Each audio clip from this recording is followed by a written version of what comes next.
G'day, haven't done this for a while. My name's Shane, wild about, and I'm in Latrobe, and I'm going to walk back home along the Mersey River, and estuary actually, technically, and along the way I'll point out some different features.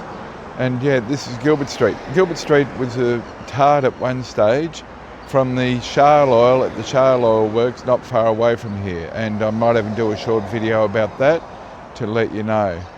Anyway, we'll wander down Gilbert Street and we'll head towards Bell's Parade.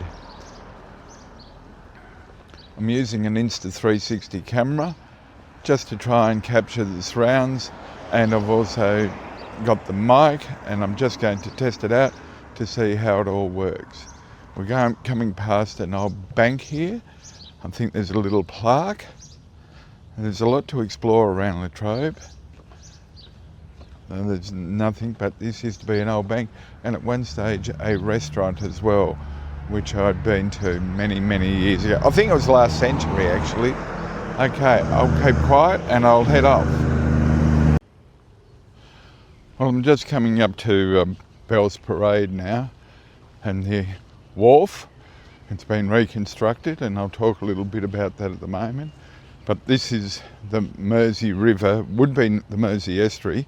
They used to sail ships up here from the early 1830s, and they put a weir down at the bottom to maintain water quite a number of years ago. I can remember it being put in, but before this was all tidal, so technically it is an estuary. Anyway, we're just coming along, and over here is Sherwood Hall. Now, Sherwood Hall was, I should say, the home of Dolly Dalrymple and Thomas Johnson. Now, Dolly Dalrymple was the first half-caste Tasmanian Aborigine. Some say for Tasmania, and others state for the north of the state. Regardless, this was their house, and originally it was up the Railton Road from Latrobe, and in an area called Sherwood.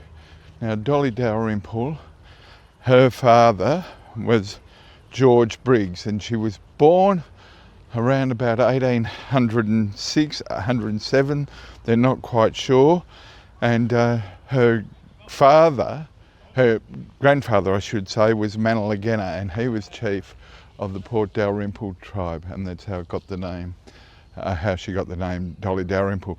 She's also an extended name, Dolly Dalrymple Montgarret, because John Montgarret was the surgeon for the colony based at Georgetown, and when she was about 11 they took her in, and his wife, she taught Dolly how to read and write and to do house duties. She married Thomas Johnson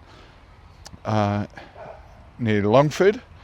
He was an ex-convict, and it was most probably wasn't his real name, because there were a lot of Thomas Johnsons, as you could imagine. I know of another Thomas Johnson, and I might do that story, and that's in the walls of Jerusalem. A hut remained from the 1830s once again. But this was relocated because it was on the edge of the Mersey River, and as all rivers do, they meander and move over periods of time. And with the flood cycle that we have in the river systems, it was eroding away the bank, and it was about to collapse, and it was in a poor state of repair. I remember seeing the original last century, as to say, and then it was decided to save it and relocate it here. So it's great that they've done this. Yeah, so there it is there, Sherwood Hall, circa 1850, home of Thomas and Dolly Johnson. She lived till she was about 58, and I am a descendant of both of those, on my mother's side, down through the Rileys. So there is a connection to this place. Okay, I'll walk along a bit further now. So here we are at Bell's Parade, named after Robert Bell, and along with his half-brother, Henry Bentinck. They had a store, and they built a wharf here about 1855. And so you can see the a recreation of the wharf here where ships would ply their trade. Latrobe was also had a significant connection with Corinna and the Pieman River down there, and also some of the early gold mining and mining activities down around the Corinna area, because of a guy by the name of Job Savage. He lived in Latrobe initially, once again an ex-convict, and he harvested Huon pine and he brought it back to Latrobe to have it sawmilled and cut up. And also the gold mining. We've got quite a number of ducks here, just sitting there, but we'll walk along a little bit further. And have I still got sound? Yep. I'm just trying this Bluetooth mic, and I'm still trying to find my way with it. Now here, this is where this, I've read two different stories. This is where the sport of wood chopping started in the late 1800s, 1890s. I've also read that it actually started in Ulverston, so a bit confusing, but it doesn't matter. Each year there's a Henley on the Mersey where there is a significant wood chopping event, attracts wood choppers from all over Australia and also internationally to have a go at wood chopping. But at the moment, as you can see, the tide is in, and so it's quite scenic. We're just almost at a full moon tomorrow, and with the full moon we get a full tide. So yeah, it's a nice little area. But I'll keep walking and head down the river a bit further.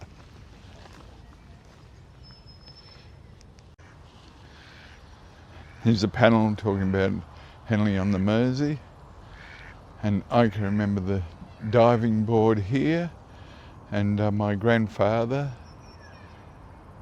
Andy Dodd, he was apparently an accomplished high diver, and he used to do the judging. And you can see where they would jump in here, obviously at high tide. So Henley on the Mersey. The first one was held, according to the panel, in 1911, and you can see the high diving tower. Just around about here, this is where there was a boat shed. At low tide you can actually see the remains, and they would bring their boats up, their small boats, to go fishing in the Mersey River and out at sea. So, and sometimes, with a little luck, we can actually see white-bellied sea eagles roosting on the opposite bank amongst those Melaleuca ericofolia. I don't know whether we'll have our luck today, but also they have a nest nearby in a tree just on the other side of the road. You might be able to hear the traffic going along the road. People call it Bell's Parade Road. Actually, the road initially wasn't going to be a road. It was actually going to be surveyed for a train. But the residents of Tarleton and Sprayton area at the time, they jumped up and down and lobbied the government at the time responsible to actually reroute it through there, so the railway never actually went along this surveyed path. I thought, well, we've surveyed it, we might as well utilise it, so that's when it became a road. Well, here I am coming up to the road now, as I said, which was originally surveyed to have a train to go along here. Now I'll just, it's up, I can't see it at the moment, but up in those eucalypts over here, that's where there is a sea eagle's nest. I'll keep an eye out for it. And this area here, this part of the river, they used to call ballast ground, because this is where, when the ships had been to Launceston, to the west coast of Tassie, down to the Pieman, they would, trying to get back up the river, they would dump all the stones out of the river, out of their ship, sorry. They'd dump all the stones, and at low tide, this is all covered in rounded rocks where they would dump their stones. Just looking out in the distance, it looks like a seagull over in that direction, over in the tea tree. Bit hard to see. I haven't got my binoculars.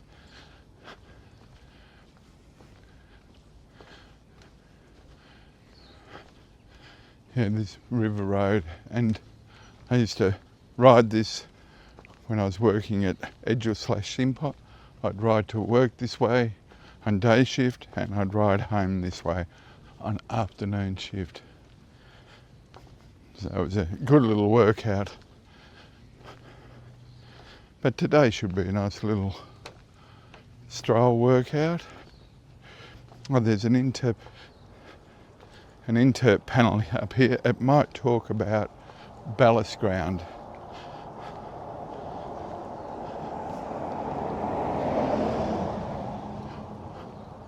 Got some black cormorants in the trees out there roosting, one drying its wings.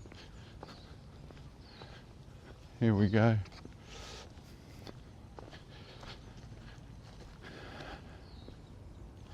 Just a bit more about Bell's Parade.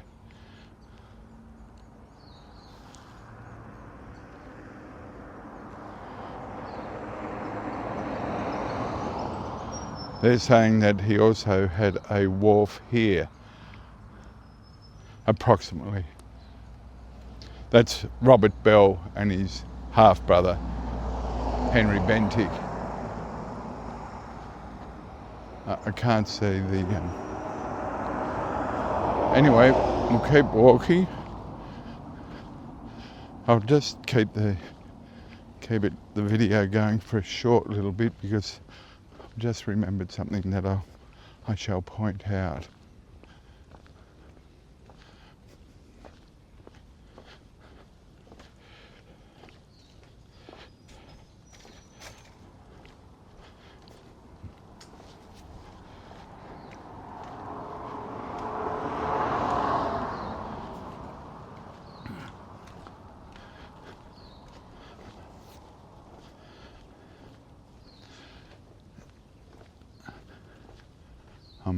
Yeah.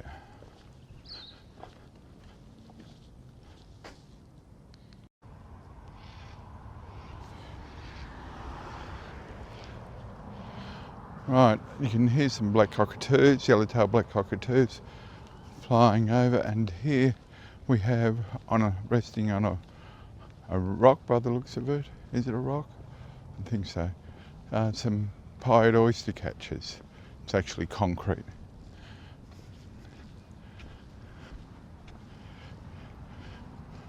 Although they're called pied oyster catchers, they actually don't really eat oysters. But there they are. So here's a bit about ballast ground and the interps here.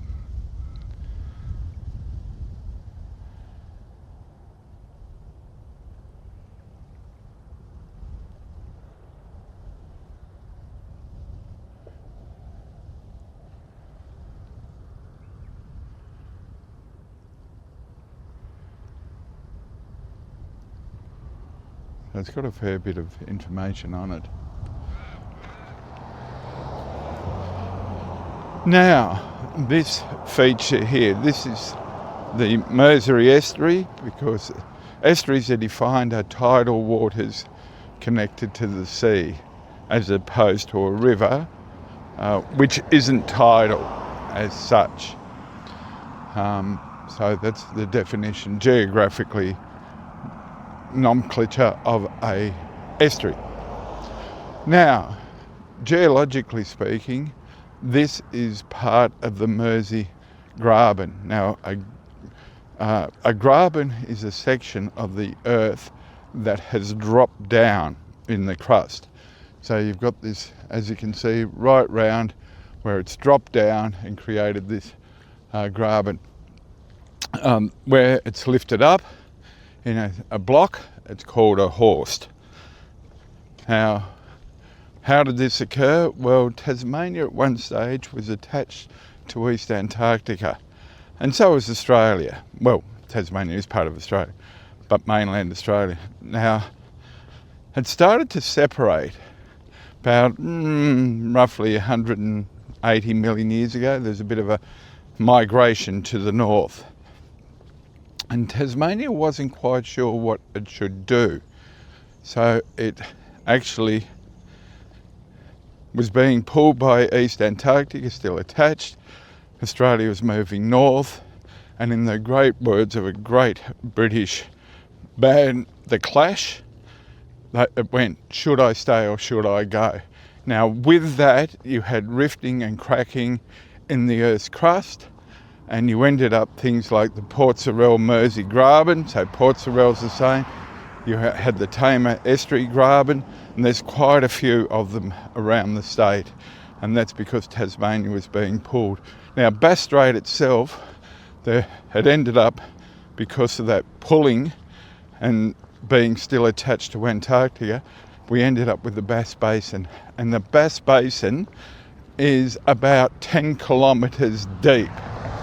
And Dr. Keith Corbett, in his book Child of Gondwana, he's a geologist, or retired now, he calls it the rubbish bin of Tasmania, because all the rocks and detritus, vegetable matter, ended up going down the Mersey, the Tamar, rivers and other rivers along the coast, and it filled up the basin, 10 k's of material, and that's why we have gas and oil in parts of Bass Strait. Right, I'm a little bit further along the track now. Now, as you can see, this really opens up. When I was a young fella, not all that long ago, out in the distance where I'm pointing, I used to live up on a bank between Quoiba Main Road and the railway. The house no longer exists. I can still identify the spot because of some of the trees that Dad, or plants I should say, shrubs that Dad planted. Cotoneasters growing there. For those that are in Devonport, northwest coast, and possibly even Tasmania might know it, the waterfront centre is there. Now, at Narrows there was an island, and it was called Washerwoman Island. Dad used to call it Rat Island. You can see a truck going along the road near where it was, where we lived, I should say. And it was at that point, I can remember as clear as a bell, Dad saying, I don't know why they don't put a weir here. And he said if they had a weir, they could control some of the flooding of the river, and also he said it would make a great, look at this, although it's a little bit choppy, he said it would be a great place for people to learn to sail in dinghies. He said speedboat racing, water ski racing, also for rowing. I can remember as a young guy, not all that long ago, we used to row up here sometimes from where the rowing sheds. I was at Reese High at the time, and sometimes we'd row up here. Occasionally, I haven't for a little while, I would get the kayak and I would paddle up here, or the pack raft. I must get that out and do that. But I thought, what a fantastic idea. Now, I thought about it, and what Dad had said, and when I got a bit older, I thought there's a fantastic opportunity here as well, not only for the council, Devonport City Council, but for power generation. They have tidal power stations on the different rivers. They could have it in 2 locations actually. One when the weir is letting water go. Dad suggested that the water be released over a night. And you couldn't do it every night because of the tides, but a majority you could, and that could generate power. Now, I'll expand on that idea later as we get further along the track, because of an idea I think it was from memory in the 1920s. I did find the story in the local newspaper, The Advocate, in the archives while going through Trove, the National Library Australia's database of magazines, articles, newspapers, some reports, and I'll come to that when I get a bit closer, and I'll talk about it.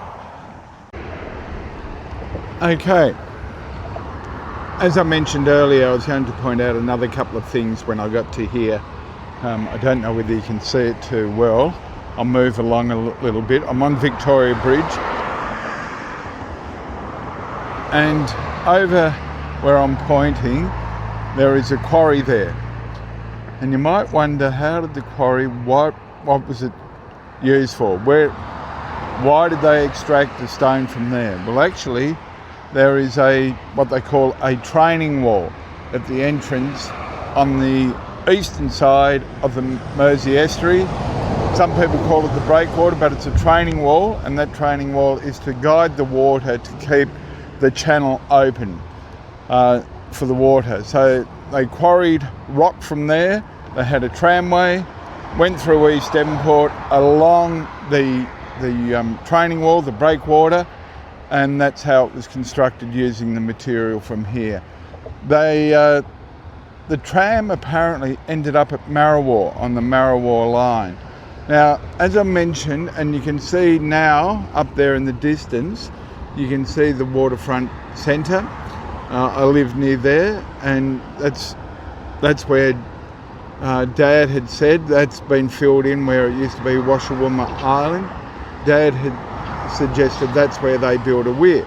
Now, the interesting thing, as I said, I found an article in The Advocate, the local newspaper, in the 1920s, that they actually built it near here, between those fuel tanks and this point near with the quarry. Built it there, and they were going to call it Big Lake for the same reasons what Dad had suggested, and also for flood control. I think it's still got merit, and maybe it should be investigated. They had another vision of actually having a side canal going around so boats could still access it when it was in flood. Not a bad idea. A canal and lock system, I think, was the idea. But fair bit of traffic, and if I turn around, you can see the Mersey there, where the building the new Spirit berth. We've got a Spirit with nowhere to go because the berth wasn't constructed. Once again, incompetence of the government. Paid 90... Oh, shut up. I'll just shut up. But anyway, won't be ready most probably until 2027. And we'll have two Spirits just sitting there with nowhere to go. Okay, anyway, I'm nearly on the Formby side. Oh, that's right. The eastern shore originally was called Torquay, and the western shore was called Formby, and they amalgamated the two. I think it was 1903, and they called it Devonport. The river, the Aborigines, one of the names for the river was actually called Paranappel, and they had an interesting, I think, naming system. From where you were located, if you mentioned you were standing at Paranappel, they knew that you were standing around here looking at the waterway. If they bumped into someone else further up the river and they gave it another name, they knew that they were, say, standing up near Kimberley, and that continued along the road, along the river. That was a common theme with their naming of places.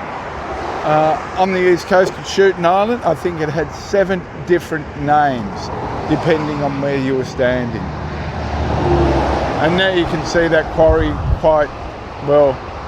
You're also out in the distance, you got Mount Roland, originally called Roland's Repulse, and it was spelt with a double L, and it got that name because when Captain Roland from Deloraine went to go through to the trying to find a way through to Emu Bay, circular head area, he got to that and it was called Roland's Repulse. Anyway, I shall keep moving.